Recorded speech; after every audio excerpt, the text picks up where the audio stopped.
Where we need him. Look how black. Look how black the wall is. How dark, how. At least we're saving you. How dirty. What am I on the bus?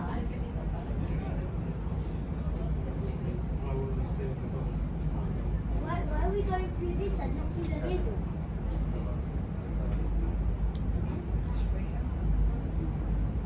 Why do people go through this before? What? I saw the other boat come from the middle and go from the middle. And the Uber boat came from here.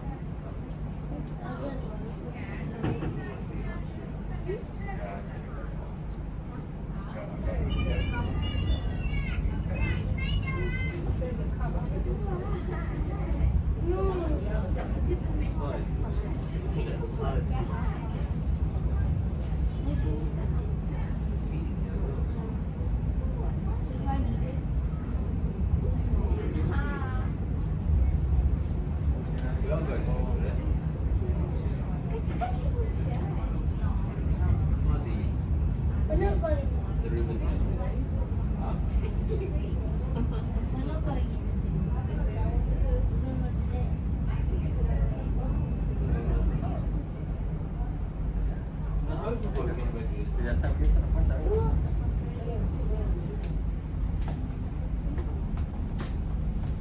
Look, that boat has. Wow. But that boat doesn't move, does it? There's putting people on as well. It's a war boat. Look at the cannons.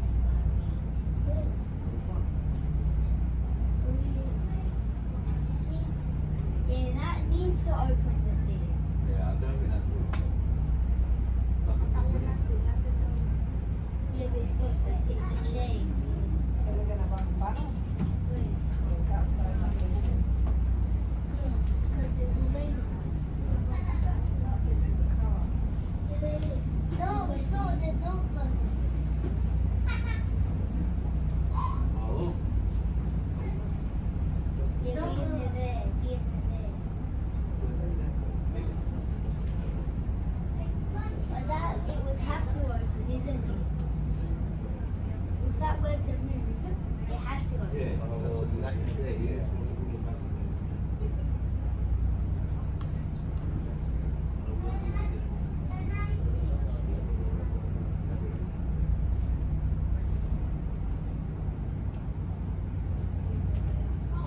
Keep it.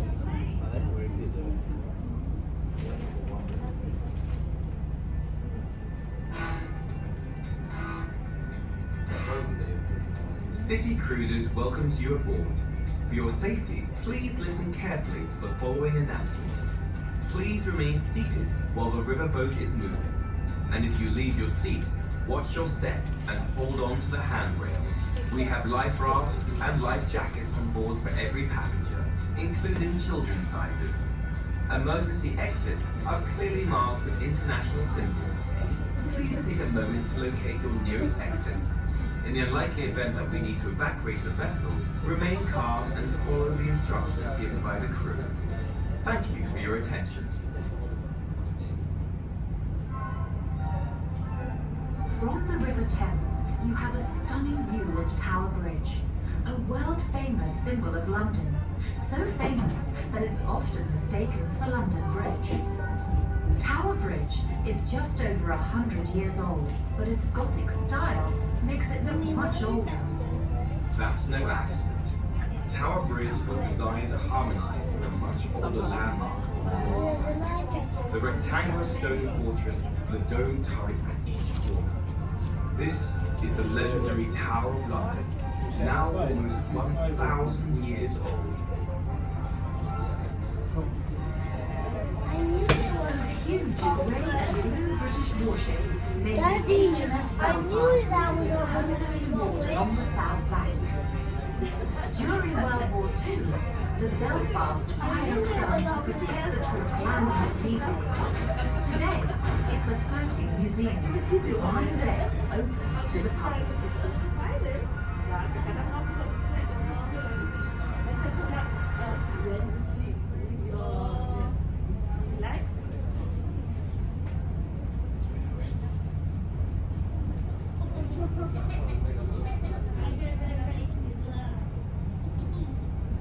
Tell the truth. Does London Bridge look especially historic? Maybe not at first. After all, this particular bridge is only a few decades old. But it's at least the 5th bridge that stood here. The Romans built the first London Bridge almost 2,000 years ago.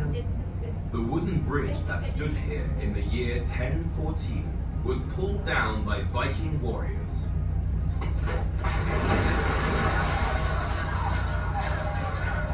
That's probably where the nursery rhyme, "London Bridge is falling down," got started. Parts of London Bridge fell down many times over the centuries, but it was always rebuilt. Queen Elizabeth II opened the latest London Bridge in 1973. If you travel to the USA, you can see the previous bridge. An American bought it, shipped it across the Atlantic, and rebuilt it stone by stone in Lake Havasu City, Arizona.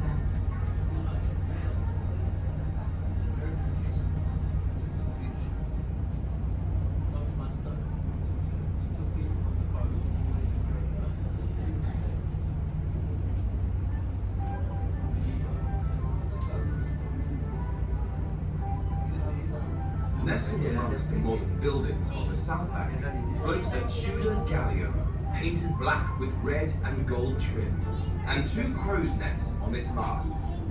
It's an exact replica of the Golden Hind, the flagship commanded by Sir Francis Drake on his historic voyage around the world. Why did Drake set off on this daring quest? For the glory of England, of course. Unofficially, it's also more than likely that Queen Elizabeth I encouraged him to loot any Spanish treasure ships he encountered on the way. Drake returned laden with riches, and the Queen's share of that stupendous wealth amounted to an estimated £600,000 in 1580, the equivalent of many million today, more than enough to pay off the country's national debt.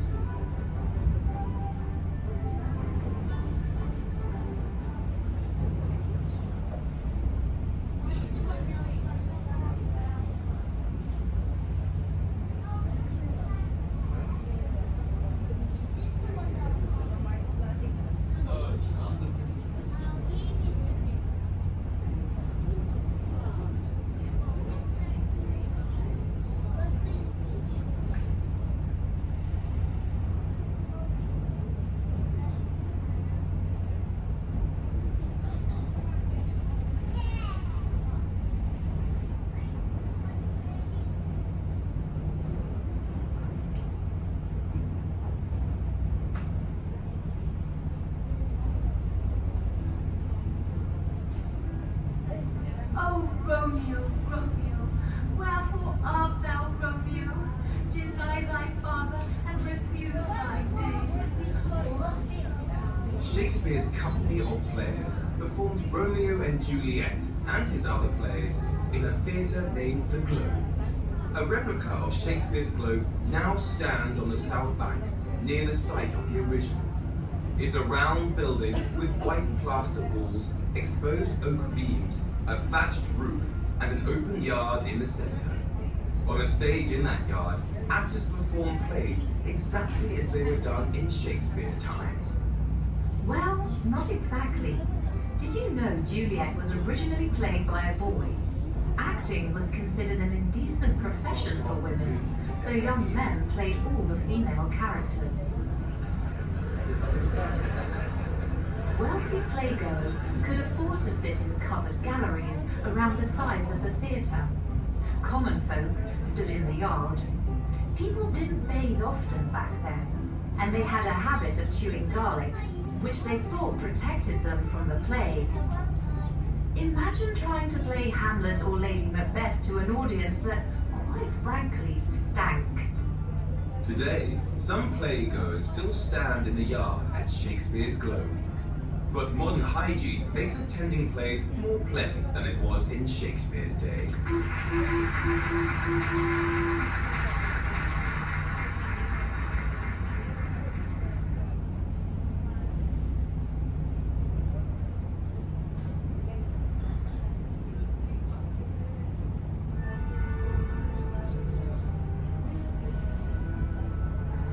The great grey dome of St. Paul's Cathedral rises dramatically from the highest point in London.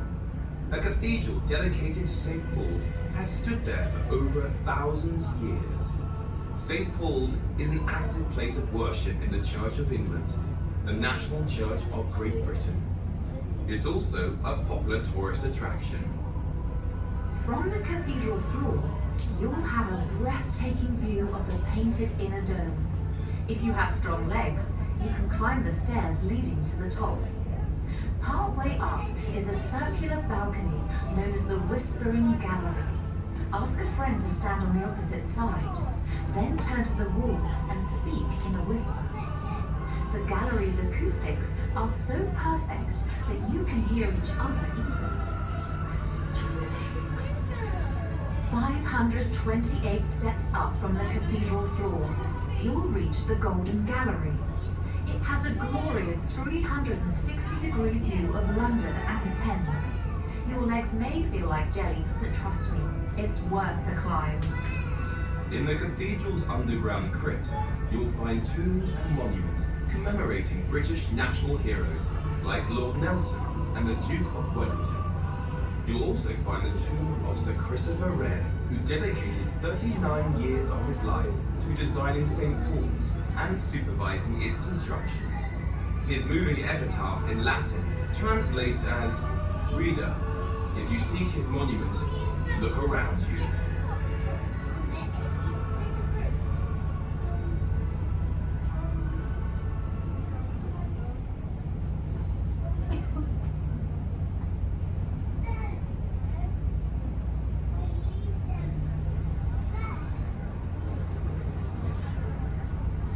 On June 3rd, 2012, 1 million spectators lined the banks and bridges of the Thames. Here they come!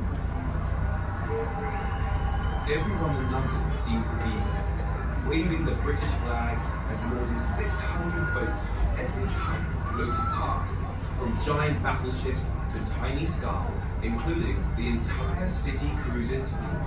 Queen Elizabeth II rode in a royal red barge with other members of the royal family. This was the Thames Diamond Jubilee Pageant, marking the 60th anniversary of the Queen's coronation. It was an especially proud moment for London's watermen. Licensed watermen operate many of the boats that carry passengers on the River Thames. Throughout London's history, the city has relied on boats for transportation, food, and commerce. Back when there was only one bridge across the Thames, London Bridge, watermen were the equivalent of taxi drivers today, constantly ferrying passengers up and down the river. The competition for fares sometimes turned cutthroat. Boat, sir. Boat, sir. Boat, sir. Only tuppence. A halfpenny. Boat, sir. Boat, sir. But sailing the Thames could be a risky business. The river has swift currents that switch direction with each change of the tide. Sailing under the old medieval London Bridge was especially treacherous because of the narrow archways underneath. Water built up on one side of the bridge and streamed through like a waterfall. Some passengers got out of the boat on one side of the bridge and reboarded on the other, leaving the waterman to sail through on his own. Accidents happened with alarming regularity. Today's watermen serve a 5-year apprenticeship, a process comparable to obtaining a university degree. Many of City Cruises' captains are licensed watermen, continuing a long and proud heritage. There's no better or more historic view of London than the one you have now. from the deck of a passenger boat on the Thames.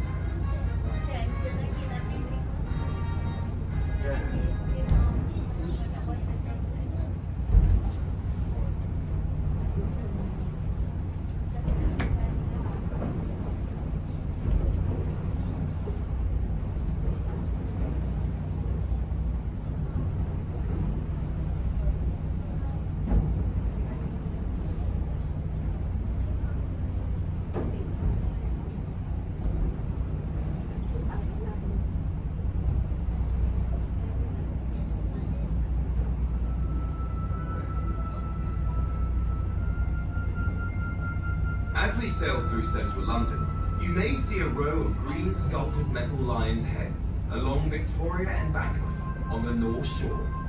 These lions hold rings in their mouths for mooring boats, but there are also an early warning system for flooding. If the water rises to the level of their mouths, the river may overflow its banks. In the words of an old rhyme, when the lions drink, London will sink. When it's up to their manes, we'll go down the drains.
Nearby, along the north bank, stands an Egyptian obelisk or carved stone pillar.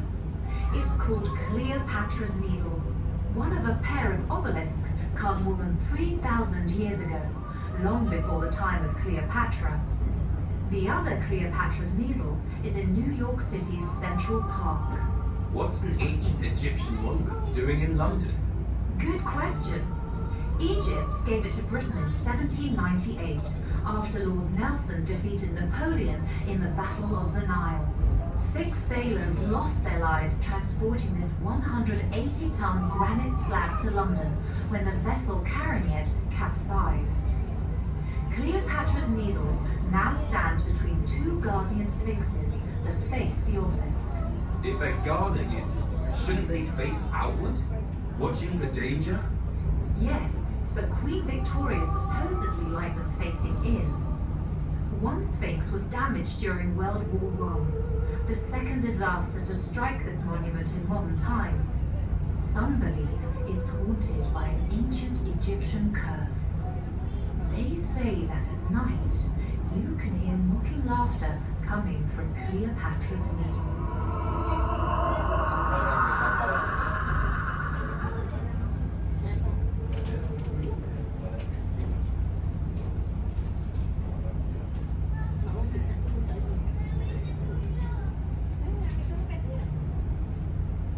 Patutnya duduk tepi tu.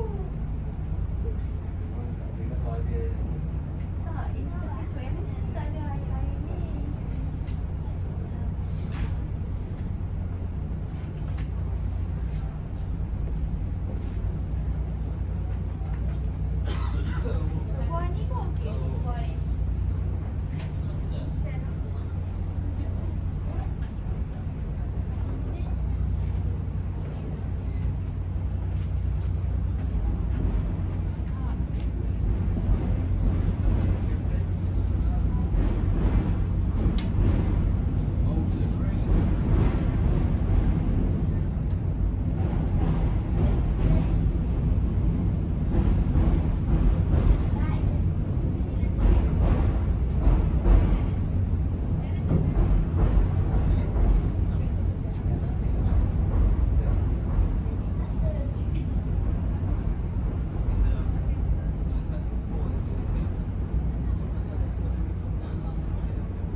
The gigantic observation wheel on the south bank is called the London Eye. Each of the glass capsules around the wheel holds about 25 passengers, and the view from them is simply spectacular. In clear weather, you can see up to 40 kilometers or 25 miles in every direction. The wheel takes about half an hour to complete one turn. It moves so slowly that you can climb aboard while it's in motion. The London Eye has 32 capsules, one for each borough in London. You'll see one of the most historic boroughs now on the North Bank, the City of Westminster, headquarters of Great Britain's government. Westminster's most famous landmark is the clock tower of the Houses of Parliament. You probably call it Big Ben, but technically you can't see Big Ben. That's actually the name of the largest bell inside the clock tower. A light shines above the 4 clock faces on the tower to signal that Parliament is in session. Another sign that Parliament is hard at work is a Union Jack flying from the Houses of Parliament, just beyond the clock tower. This splendid neo-Gothic building is officially known as the Palace of Westminster. To give you an idea just how massive that palace is, the flag on top is the size of a tennis court.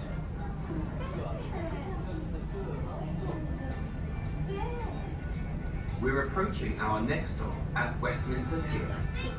Please remain seated until the boat stops moving. If Westminster is your destination, be sure to take all your belongings with you and return your audio guide to a member of the crew. Thank you for choosing City Cruises.